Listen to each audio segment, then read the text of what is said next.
guys, welcome back to my channel. I'm Jennifer Robbins with Discover Realty, and I am here in the Orange Park area of Florida. So thanks for tuning in today. If you are in the Northeast Florida area, I would love to help you with any of your real estate needs. So today we're going to talk about strategies for sellers. So if you're thinking about listing your house very soon, you want to follow some of these strategies that I have for you. Well, the first thing is, of course, accurate pricing.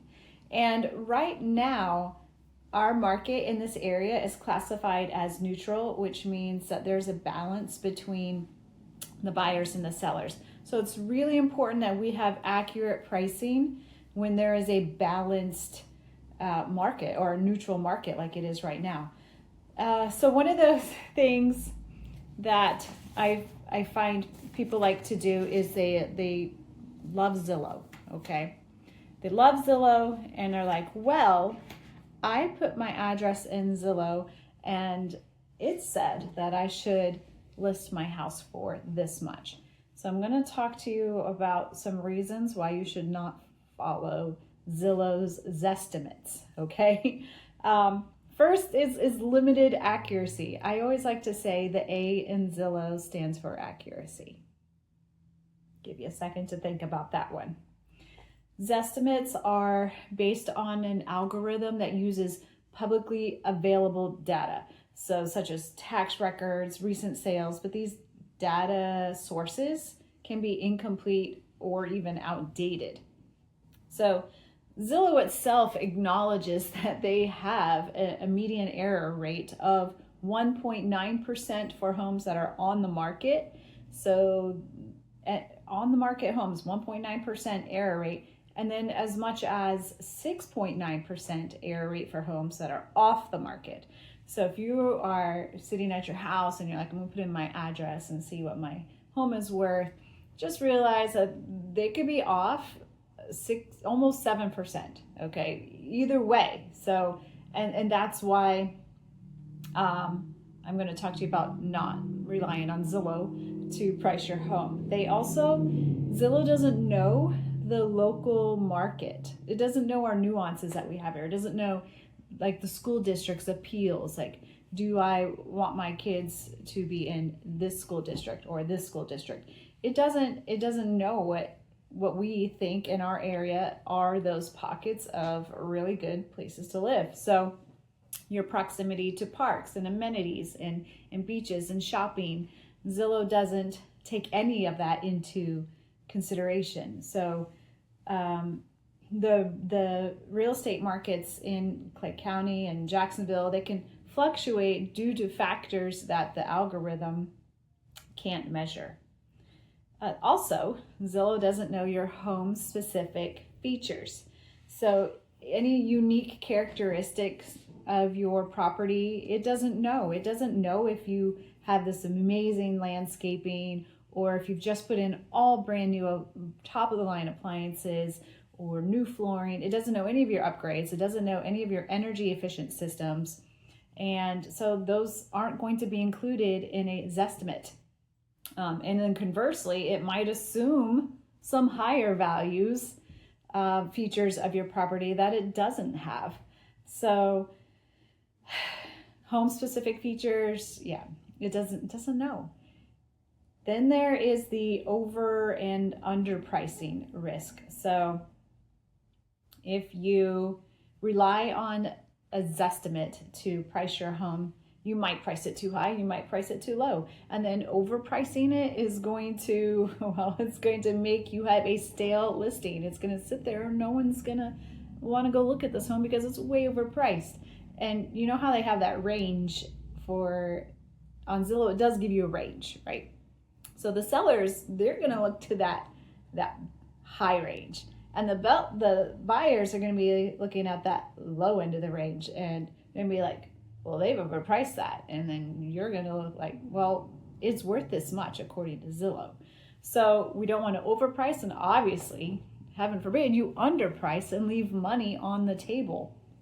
So Zillow, they have those broad ranges. So this can confuse sellers and buyers.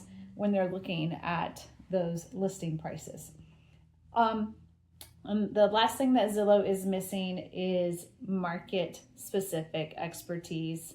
So a real estate agent knows firsthand the local trends, the buyer's preferences, and what similar homes in your area are actually selling. And Zestimates don't replace professional guidance. So instead, you need to have a comparable market analysis, and you get those by working with a real estate agent to review the comparable sales in the area and the current market trends.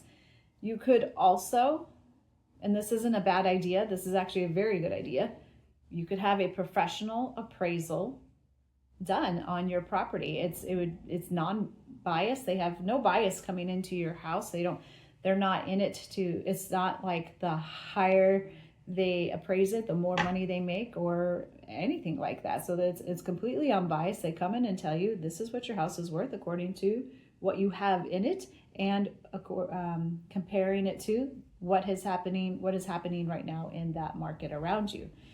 It does cost money, of course, on the front end, but in the long run, placing your house at that just right price and being able to advertise, hey, this house has already been appraised, and basically we're not trying to get a ton of money over the appraised value, because buyers don't want that.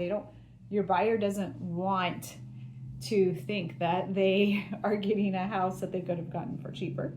And then you also you could list it just under that appraised value and market it as that too, and say, hey, my house is below the appraised value, and that's going to give the buyer some confidence in knowing that when they go to get it appraised, that they're going to be okay and they're not going to have to come out of pocket to make up that difference, which sometimes happens.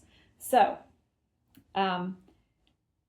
requesting a professional appraisal, and then of course monitoring the local listings, researching the similar homes in your neighborhood to see how they're priced and marketed. And that is going to be done easily by a real estate agent who can go on the MLS and put in all those parameters and make it so much easier and faster for you. So accurate pricing. Next thing is highlight the home's features. So emphasize those unique aspects of your property that may justify a higher price point, such as, if you have renovated everything in the house, it's brand new inside, then we need to highlight those home features to let people know this is why it's priced in this price range.